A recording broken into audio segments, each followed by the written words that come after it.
Alright everybody, recently I made a couple of videos talking about some really good weapons to take down Persys with, the new final boss inside of the Spire of the Watcher dungeon. However, in both those videos, the guns that I was talking about for that stupid sea chicken were both heavy weapons. And in this video, we're going to be talking about a special weapon that absolutely rips apart this guy's health bar, and especially if you're standing in your own well of radiance. So the special weapon that we are going to be talking about is going to be none other than the Merciless exotic fusion rifle that of course got buffed going into season 19 quite substantially. Now I didn't make a video separately talking about the Merciless in its entirety, however I didn't use it against this boss in that video, and of course with Spire of the Watcher being the new dungeon, the new in-game activity, and Persys being the final boss, figured, you know, that's got to be a place where you got to see where the new buff weapon is going to shine or not, right? Especially because this boss can be a little bit wonky if you don't have your own well of radiance. But me and some buddies did decide to go ahead and hop in against Persys one night and just give this fusion rifle a few spins, a good few cracks at it. And I will tell you in the background gameplay that we are using the Rain of Fire exotic boots to allow us to just go ahead and instantly reload on our Icarus dash. That way we never lose stacks of conserved momentum, and we're literally shooting the Merciless at its full potential basically for the entire damage phase. Now something else that I do want to mention is of course we're all on solar warlocks because we all want to be in our own well, because this boss is weird, and when you're standing in your own well you get a total of 92% total damage to your weapons when you're standing in your own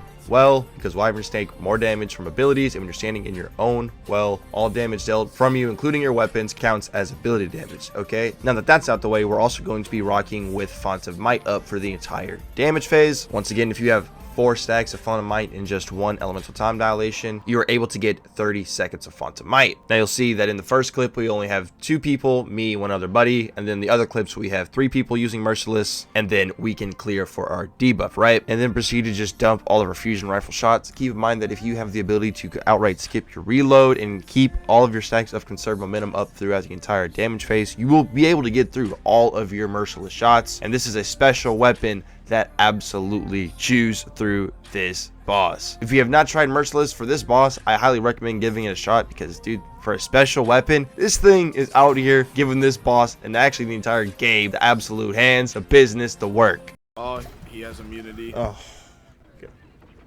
Well, at least we all die. That's fine. Wait, no, he dies and we live. What the Both of them fuck? die.